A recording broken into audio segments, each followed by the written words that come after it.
Hola, aquí Daniel Muñoz para Tercera Cultura. Este va a ser el primer episodio de una serie de clips que voy a hacer sobre evaluación. Evaluación para la sala de clases.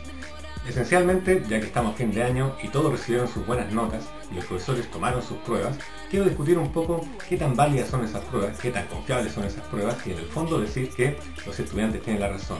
Nuestras pruebas son malas.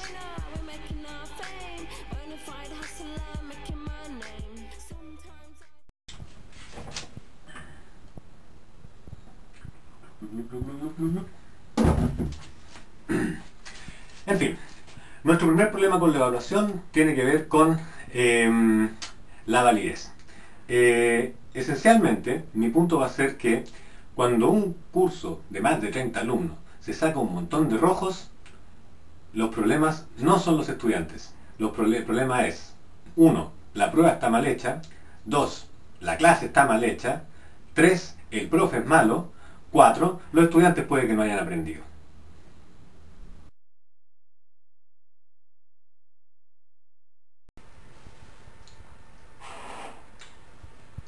En evaluación van a ser dos los conceptos que vamos a tener que tener claros durante todos los clips que van a venir a continuación. Uno es el concepto de validez, vale decir que las pruebas tienen que evaluar aquello que yo quiero evaluar.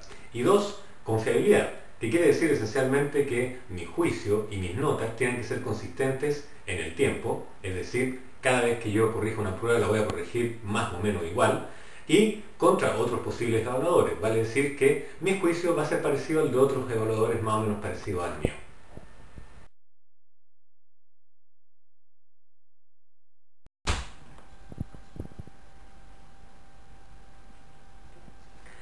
Uno de los típicos problemas a fin de año es que los estudiantes se quejan de que les preguntaron cosas en sus exámenes de cuestiones que no pasaron los profesores. Y los profesores se quejan de que sus estudiantes son porros, son tontos, son lesos, porque no aprendieron lo que ellos enseñaron.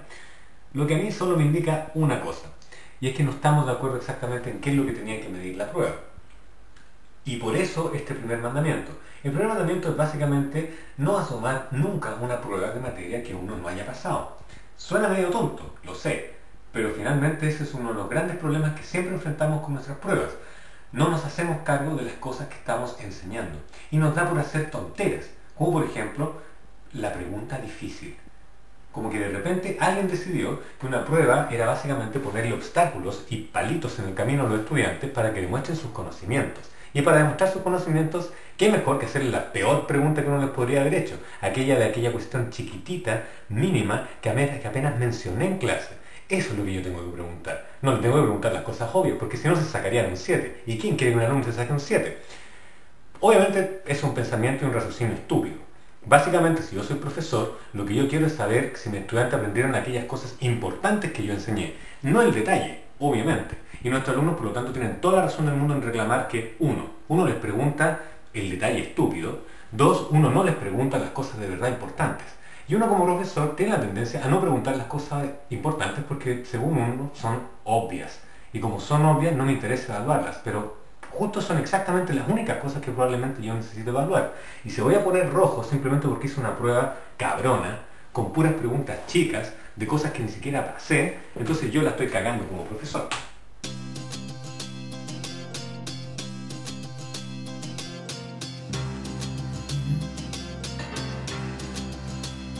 Existen esencialmente dos maneras prácticas muy sencillas de asegurarse que uno pregunte exclusivamente aquello que importa preguntar, vale decir, aquello que yo enseñé. Recordemos siempre que un elemento de validez de una prueba es que uno precisamente evalúe aquellas cosas que son necesarias evaluar, en este caso, lo que aprendieron los estudiantes. Y no solamente eso, las cosas importantes que aprendieron. ¿Cómo me aseguro de eso yo como profesor? Haciendo dos cosas que no muchos profesores hacen consistentemente. Uno, proporcionar un temario. El temario es básicamente decirle a los estudiantes desde el día 1, esto es lo que entra en la prueba. Literalmente decirles cuál va a ser el contenido de la prueba. Otro mal hábito que tienen los profesores es, por ejemplo, el de la prueba flash, o el de la prueba donde los estudiantes no saben qué se les va a preguntar, o la prueba donde les pueden preguntar de cualquier cosa. Es una estupidez. Básicamente significa que yo no tengo claro cómo voy a hacer mi prueba, y no tengo claro qué es lo que yo quiero que ellos aprendan. Por lo tanto, mis clases no tienen particularmente un foco. La prueba tiene que estar alineada con lo que yo estoy enseñando. Y qué mejor que tener un temario que le diga a mis estudiantes esto es lo importante, un temario que me diga a mí esto es lo importante y que por lo tanto se operativice en una prueba que pregunta exactamente aquello que dice el temario. Y ahí no engaño a nadie, no sorprendo a nadie y me aseguro de un elemento de validez. Vale decir que la prueba esté midiendo los contenidos que yo quiero medir. La segunda práctica, muy fácil, muy sencilla y muy práctica, valga la redundancia, es simplemente cada vez que uno pase algo importante, cada uno que uno esté mencionando algo importante, que uno sabe que va a entrar en la prueba, decir que entra en la prueba. ¿Cuál es el problema? Yo siento que muchos profesores tienen un poco el temor, la inhabilidad de decirle a los estudiantes, ojo, esto sí entra en la prueba. Es como por de algún modo estar dando por adelantada la respuesta. Y probablemente eso es lo que yo quiero, si es que la prueba quiero que sea válida. Si yo quiero que una prueba mida los aprendizajes de mis estudiantes, tengo que asegurarme que ellos sepan qué cosas yo les voy a preguntar. Por eso tengo un temario y por eso cada vez que toque un punto que yo sé que voy a preguntar en la prueba, tengo que decirle a mis estudiantes, estúdiense esto. Esto entra en la prueba. Si ustedes aprenden esto, les va a ir bien en la prueba. Pero cuando uno lo hace así, lo que uno está diciendo es esencialmente, si ustedes aprenden esto. Por lo tanto, me estoy asegurando de que aprendan. Y eso es lo que yo quiero que mida la prueba, si aprendieron ese punto en particular.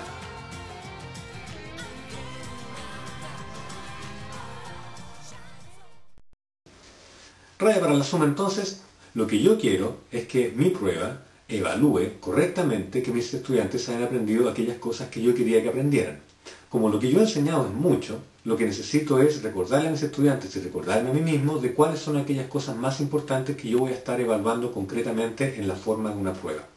Y para eso, esencialmente, les propongo utilizar un temario que funciona como bitácora del curso e insistir clase a clase en términos de destacar qué es lo importante, qué es lo no tan importante. Aquello que es importante puedo decirlo con sus propias palabras, esto entra en la prueba. No hay ningún pecado en aquello. Y eso es bueno, porque eso va a hacer que mi prueba sea mucho más válida. Y con eso terminamos entonces nuestro primer mandamiento. Los próximos 9 clips son 9 mandamientos más que ojalá mejoren nuestras prácticas de pruebas en nuestras salas de clase. Muchas gracias y nos vemos. Daniel Muñoz para Tercera Cultura.